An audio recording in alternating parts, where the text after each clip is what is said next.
Because I know the Ottomans took a lot of admin damage when the truce broke, obviously, because the stability hurt. Yep, he inflicted that right back on Yeah. me. I wanted to take Constantinople, but all my allies were like, "No, don't do that." I was like, "Oh, that's a shame." Yeah, I think that would have been a bit too much, because then you really are showing that you and Britain are redonkulously strong, and the Ottomans have then been humbled, and then you're going to have everyone else gunning after you.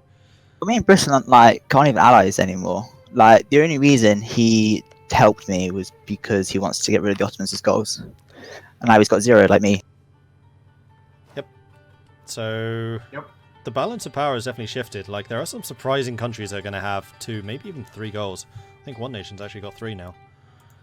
Probably Florence, I guess. After I gave him Cairo. Oh, was it Venice? It's going to be interesting when I probably tally Venice. everything up after this. I know. I was going to try and complete mine, but I would have had to have marched all the way through Commonwealth, who probably wouldn't have given me access, and siege in Russia. And when I had 0 manpower, I was like, it's probably not worth it because I'm going to lose so. With the Ottomans allied to the Commonwealth probably has access with the Ottomans, which would have given you access. Yeah, I guess. And the Commonwealth also had Mil 14, so I probably could go fight. I don't know. It was fun anyway. Yeah, I mean, you took 2 of the 3, so it's possible. You keep saying, I've got to do this. It's doable. It's an occupation, not an own. It's an occupy. And it doesn't have to be you. It can be your allies, as long as it's in the same war. Yeah. So you could in the same war. So I could have done it then, like if I pieced out Prussia and then, or not. No, because it has to be During war, not during like the war. So what you could have done there is got Britain to naval invade and take Moscow. That would count. Yeah. I guess Then the only problem I have now. Sorry, you. I was just going to say, but that's Britain giving you a war goal, which they may not necessarily want. I know, yeah, that's what I was gonna say. But I don't think he's gonna want to do that. Just like the only problem now is it's probably gonna happen again, like the exact same kind of war. But I don't know. I mean, I have my own thoughts about who truly is the strongest nation here. I'm not going to give it away at all, but I think that's the nation that Personally, people really I think need to it's go after. Britain because Britain, no one can even touch Britain because no one has got a navy. Yeah, that's what I was saying, is if Denmark had been on the Prussian side or the Ottoman side, that possibly could have swung things, because then Britain would be forced to use their fleet to counter them. So even if Britain was beating the Danish navies, the fact that the Danish navies existed is the same thing as Germany did against the British during the Second World War. The British, like the entire British fleet was tied up by just a couple of German battleships because they never knew where they were. Yeah. Well, like I have some plans now on how to make it so I don't get coalition with everyone. But you will have to wait until all the truces are open over to see. I will be watching that with interest. Like, the balance of power has completely shifted, like a 180 here, and I'm fascinated to see how the diplomatic picture is going to change because of it. Cool, right. I guess I will talk to you later. But very well fought. That was a lot of fun to watch. Thank you. Thank you.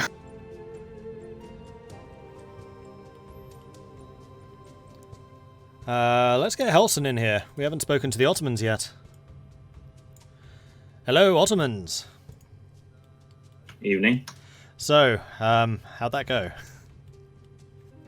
Well, other than the fact that, Venice backstabbed me, or didn't even backstab me, but joined the war late and managed to trap my entire army in Italy. Yeah, I thought that was probably the swing point. So I guess you're going to be wanting revenge against the Venetians. No, I shouldn't have let them talk me into truce breaking to help them out. I should have just let them die. Mm-hmm. Well, the diplomatic situation and the strategic situation is completely flipped here, so there's going to be a major shake-up, I think. Yeah, and it's just the fact that, like I said, nobody can beat that hug box. Like, they literally, the rest of the world was against them, and they destroyed them. They're not allied anymore, though. France, they're not allied, but they still joined the wars. True. But there are ways around that. And I think it's also going to be showing who the true power here was. And question, because I know I had 50 war score against Florence, and I kept sending them peace bills, like white peace. Val Did was that talking stab about hit that. him, do you know? Yeah, it did. He said he spent about 1,000 admin blocking those stab hits. He said you hurt him quite badly because of it. Yeah, so I just surprised that they couldn't beat. If the Northern forces could have beat them, it would have been all right. The Northern forces did a hell of a job. I mean, the French, when this war started, had 232,000 manpower. They are down to 0. Well, what's the professionalism, man? I guess is what matters. 0. France never had any. You were the. It's quite funny. You had like 70% professionalism. The second in that entire war was Sweden with 25. Oh, I think Florence had some, but nope. Nobody else. Just you. Which was really interesting because it's a very different playstyle. Like, you go for the professional armies, which are well drilled, and then France and Britain just like mercenaries. Yeah, and I think I used about 20% in that war. Yeah, you went from what, 70 to 50? I'm at 58, so yeah. You probably could have kept going, but I totally understand why you pieced out, because that Venice backstab was pretty bad. Well, yeah, I mean, it's like literally as soon as they want to fight, I would they just track me down and destroy me. If I could have retreated back into Ottoman lands and make them start trying to siege all my mountain forts and take those battles, then it would have changed. But yeah, it's all right. They just gave me more by taking what they did. They just gave me free war score. Yep. Because I mean, I just siege that stuff down and then. And again, the balance of power has changed. People are going to be seeing you as less of a threat, so I think that you're going to be more active probably on the diplomatic stage now, weirdly. Well, yeah. So the thing, it was just funny because everybody was thinking I'm the threat, yet, Venice needs a trade city in India and he wins. Britain needs one in China and then he wins, Yep. Like I said, the strategic situation has changed. People are going to be gunning for different players. That's really what this goal thing is about, is it forces that balance to shift. And we saw that today with great effect. And with only 10 years before a bunch of the secret goals start triggering, it's going to shift again. Yeah. I'm just not sure what's the plan for them yet. I probably should talk offline or not live. Oh yeah, and so I just don't know what the plan for everything else is. Like, I kind of knew that I wasn't going to win this game a long time ago. So I don't know. I think you came pretty close, and you're still definitely not out. It's got more difficult because you don't have the starting advantages the Ottomans have anymore. Like, you're front loaded. Well, it's not even that. It's the fact that, like, the religion one, there's no way to do it because every single player went Protestant. Yeah. So there was no way to make a Catholics equal them because everybody went, So I would and be able to conquer all of Africa is a little stretch. So for me to turn it all sunny as well. You don't have to conquer it though, do you? It's just turn religion. Yeah, but I mean, in order to do that, I would have to conquer it, right? No. Like Kilwa is Sunni, for example, and they've been taking some of that stuff and converting it. Yeah, well, yeah, I'm not worried about that. It's the Maghreb, the North Africa with the Portugal, Spain. Yeah, I'd have to conquer over to there. You don't have to conquer it. You just need to help Tunis retake it.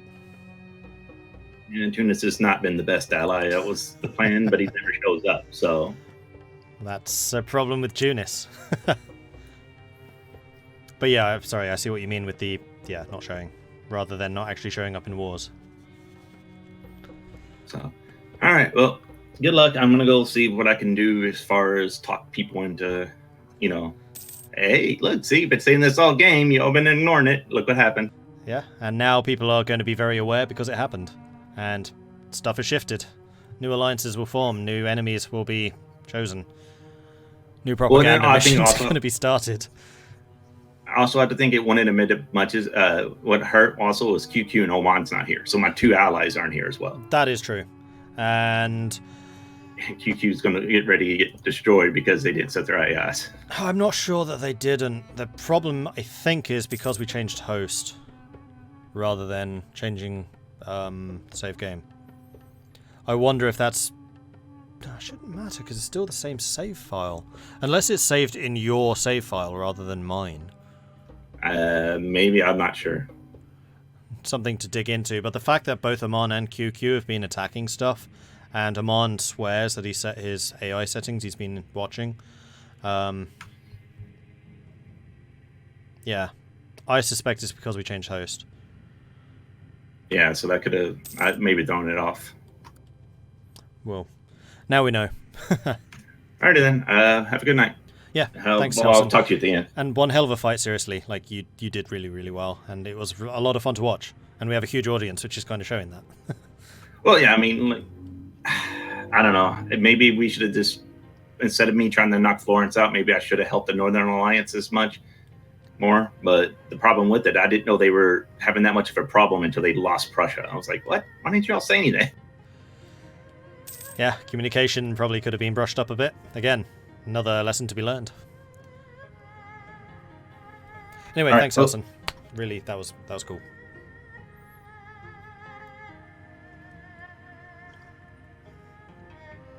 Alright, so is there anyone else that we need to speak to? Let's speak to the Dutch. We haven't actually spoken to them, and they were the cause of this whole madness. Let's take a look. Where are you?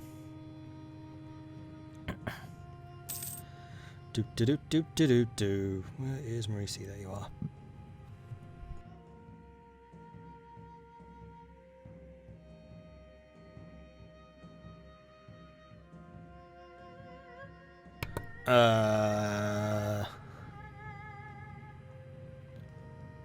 Oh, I know what I can do. I can go into here and then drag you in here. Here we go. Hello, Marisi. Hello. So, how did you feel when that declaration of war came through from Prussia? I'm gonna be honest, I was a bit surprised. Really? Yeah, like, I wasn't expecting me to really be the target, but yeah, that was. Wasn't too concerned about it at first until the Ottomans joined. But even then, yeah, like, we did have France and Britain on our sides, and we did have, like, huge economies, therefore, to back our war effort. Yes, and I think it was a war of economies rather than a war of military strength that won this one. Yeah. Just Having- the sheer amount of resources that we had. Having been watching that type of thing, I did think it was very interesting that Britain was on your side, seeing as you two have a little bit of a rivalry going, I would say. I'm giving them my trade powers, so... Oh, you've like, started doing that well, again. half of it. Yeah. Because I know they kind of, sort of, little bit backstabbed you that one time. Yeah, true. Although, then again, you know, it's also sort of my own fault for not being there, so... You were there that session, I thought. Wait, when did I backstab me? When Denmark dogpiled you, Britain then joined the war against you and just took you for money. Yeah, but that was when my substitute was playing for me. Oh, I see. That was during the World Cup finals. Gotcha. Okay. But yeah. But it was a really Although- interesting fight. Did your armies get stack wiped? I could have sworn I saw that. No, they did not get stack wipes, but I was constantly consolidating, because even when the war started, I was like at 7,000 manpower. So yeah, when we got into the war, I just completely went over to infantry consisting of the mercs. Mhm. And I didn't even have enough manpower for my artillery. Right. I mean, one strategy you can do is replace all of your infantry with mercenary infantry and then save any manpower specifically for the cavalry and the artillery. That's a really good strategy. Yeah, true. Although, like, I wasn't expecting to get into such a big player war where, you know, it would be this close, this early on. Yeah. Like, I was expecting a bigger coalition against the Ottomans, really, of which I would just be, you know, a secondary part. Yeah, I was a little bit surprised that you were the main target of the Prussians going after Ostfriesland. Yeah. Even though it was kind of a war against France more than against you. You were kind of just the CB. But still, it was against you, and it brought in your allies. Yep, and it was not a good war goal for them either. Really? I mean, one thing which I was a little bit surprised by is you don't have a fort or anything on Ostfriesland. Like, they just take it. Well, yeah, but like it's a bit out there. Like it's easier for us to like deploy on the flanks in the Cologne and be in good defensive positions because it's all forest over there. That's true. Yeah, that's very true. Except for Ostfriesland itself, which is plains. Yeah, true. But then again, that would also be more of a positive thing, because if they are over there, it'd be easier for us to go in and take it. Mhm. Because you know we did require more time to assemble compared to them, because they So- were obviously like ready for it. During that conflict, what was your navy doing? I must admit, I didn't even check. My navy was actually getting half of my army back from Indonesia to Europe. So Of course, yeah, you were fighting over there. I totally forgot about that. Ooh, yeah, you I probably was want to go back kind of- over there. yeah, I'm trying to get back over there, but like it's taking a while. That is the problem Yeah. with the big international empires. Yep, yeah, I was caught a bit off guard by the war, I mean, that's but when I was playing as the Netherlands. That was the reason why I developed the concept of Fortress Netherlands, like just massive forts. One, you're super intimidating, and two, you can buy the time to bring your forces home. yeah, definitely. So more forts. You need many Although- more forts. Oh yeah, but like right now I do have the luxury of having like all my neighbors are allies. Well, okay, except for Cologne. Cologne was allied for the longest time, and I have a feeling that they would accept an alliance if I were to just send it back to them. Mhm. But like, yeah, Cologne and Trier are basically my buffer states between me and Prussia. And then France is a strong ally to the south, and then England across the Channel. Yeah, of course. But yeah, like when I really build up even more and got an even stronger income, I'll probably just spam forts everywhere. Although taking up the building slot is also going to be something to think about. That's true, but one of the benefits of the Netherlands and the Low Countries in general is it's really easy to dev up. That's true. It's all flat, so Yeah. that is indeed quite a big bug. I mean, it does make your forts that slightly less effective because you don't have the forest hills and especially the mountains, but you can build a lot of them, and it's just Yeah. blanket them in forts. And then you can use the edict. What's it called? Oh, the defensiveness edict. Defensive edict, yeah. Just make yourself a pain to conquer. That's the main thing. Yeah, and then with a huge economy, make it a lot easier to come back. Mm-hmm. And also, you can just pay the money to keep those forts upgraded, and just having a lot of them, like you have the money for it. Yeah, that was something I was quite surprised by in this war. The amount of people that just did not have upgraded forts, and it really, yeah. I was looking Hadn't put around that at that. war Like effort. France was one of the few that did, and it really held up the Spanish. Yeah, but like Prussia and in Italy as well, all these like level 1 or level 2 forts, whatever you really call it, like it is a level 1 fort, but the icons are still. Yeah, the But, one that really surprised me was how little Florence had upgraded. I mean, Yeah, weirdly exactly. enough, they've all been upgraded now, but at the time. Yeah, especially since they had such a big income. Yeah. And we'll see if it stays. Like, some players are like, oh, big war, upgrade everything, and then they just don't after that. Yeah, and then eventually they feel comfortable and just forget about it. Mm-hmm. Anyway, I'll let you get back to fighting those rebels I can hear triggering off in Indonesia. Thanks for talking to us. No worries. Which chat were you in? I can't remember actually. I'll join it myself. Okay. Let's see. If I can find it. You're at the bottom. Oh, yeah, over there. I couldn't... Yeah. Okay, cool. So, I'm going to go back to my commentary box, because the others aren't actually allowed to join the recording one of their own volition. It's just because my recording box is at the bottom, my commentator box is at the top, and then I can just drag either way. Why has nobody eaten that green chunk in the middle of Italy? Actually, they have. It's a Florentine vassal. So the white bits are an Ottoman vassal, the green bits are a Florentine vassal, and then the red is obviously Florence itself, and Pisa. Oh, player war, player war, player war, player war. We have got the Spanish going after the Tunisians. How long has that been there? A while, I suspect. Anyway, we have the Spanish attacking in. Does Tunis have any allies? Tunis has no allies. Are the Spanish bringing any allies in? No, just AI. Wait, is Aragon not in March anymore? Aragon's not a march. Aragon's independent. Interesting. However, the colony that Aragon was developing, I think, remained part of Spain. Because New Aragon is Spanish. So, Islas du Azucar is Aragonese. Where's New Aragon?